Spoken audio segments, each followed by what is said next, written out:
President-elect Donald Trump revealed Tuesday that he would not rule out using military force to annex Greenland, leaving many Americans asking, but why? In fact, the ice-covered Danish territory, the largest island in the world, has long been a hot topic among strategists in Washington and elsewhere, despite Copenhagen's insistence it is not for sale due to its location along vital shipping routes and the presence of key raw materials that are rarely found anywhere else. Why? A few critical reasons, a source close to the Trump transition efforts told the Post on Tuesday when asked about the president-elect's goal. Sending a strong, deliberate message to Beijing.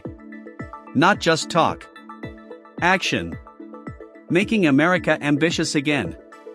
And the president-elect is laying out the early framework of the Trump Doctrine. The US is currently locked in a three-cornered fight with China as well as Russia over the Arctic region's natural resources such as lithium, cobalt, and graphite, according to the Wilson Center, a foreign policy-focused think tank in Washington.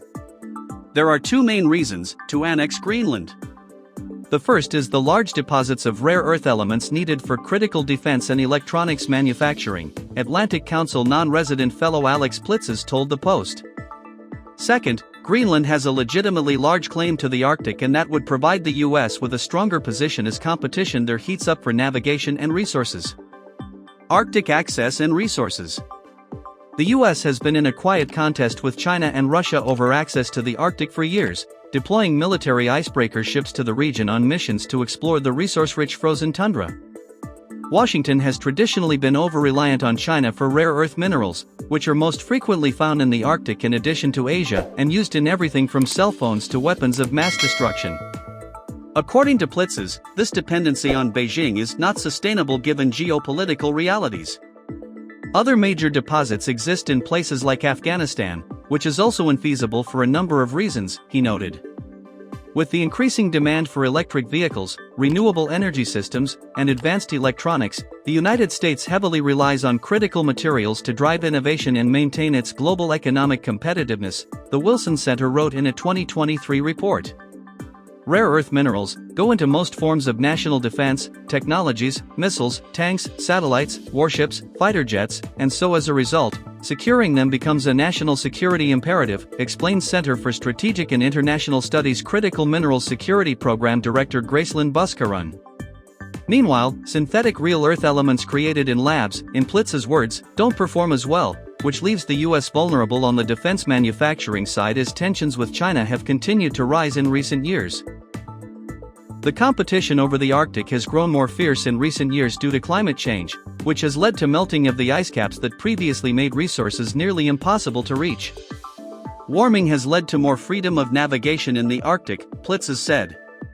But the Americans so far have been outpaced by their adversaries, in part due to the US limited access to the region and relatively small number of icebreaker ships. The problem has long vexed some Republicans, including Representative Mike Waltz, Republican Florida, Trump's designated national security advisor. In the Arctic where we will compete for natural resources, #Coast Guard needs more than one icebreaker. Russia has dozens, he posted to X in 2017. The Coast Guard currently has just two of the vital ships, but Waltz recently vowed to push for more in the 119th Congress in a reply to a post on X calling for a dozen more icebreakers.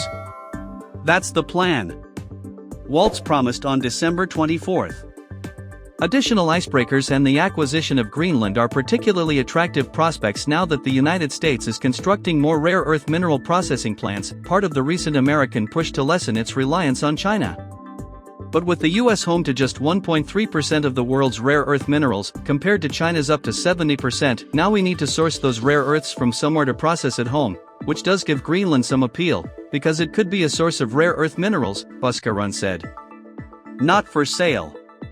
Trump's ambition has not been well received in Denmark, where Prime Minister Mette Frederiksen reiterated Tuesday that the territory is not for sale.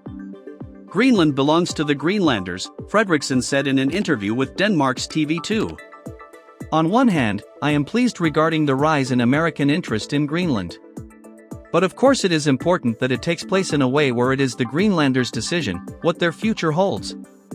The island only gained full autonomy in 2009, and since then its territorial government has been working to achieve sovereignty, Greenland Parliament member Kuno Fenker told CNN on Tuesday. In regards to ownership, We can disagree here quite a lot, because we are working on creating a sovereign country which is Greenland, and we want to create the state of Greenland, Fenker said, adding that the territorial government may be willing to work with the US on a free association agreement. The US already has such arrangements with Pacific Island nations such as Palau.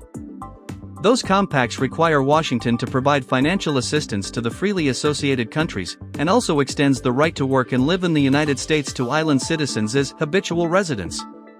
The main point here is that Greenland status should be a tremendous decision, what kind of state we would like to be and also who we should cooperate with and our nearest allies, which we have been under the Danish, Fenker said.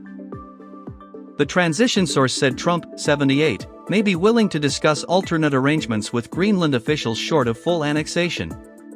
There's flexibility in discussing the best means to strengthening America's security, so I think it's fair to say there's more than one option, the person said. Not a new idea. The United States has long been interested in obtaining Greenland, considering making a bid for the North Atlantic island in 1867, when it also purchased Alaska from Russia.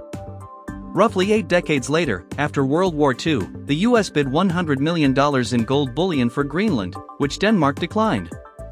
However, the offer led to a defense treaty that granted the US access to Thule Air Base, now Patuxent Space Base, the military's northernmost outpost, which became critically important during the Cold War due to its proximity to Russia. Trump floated the idea of buying Greenland in his first term, musing about the possibility publicly in 2019, only to be flatly refused by Greenland and Denmark leaders. They never got anywhere, former National Security Advisor John Bolton told the Free Press of nascent negotiations in an interview published last week, because Trump talked about everything publicly, and the whole thing blew up.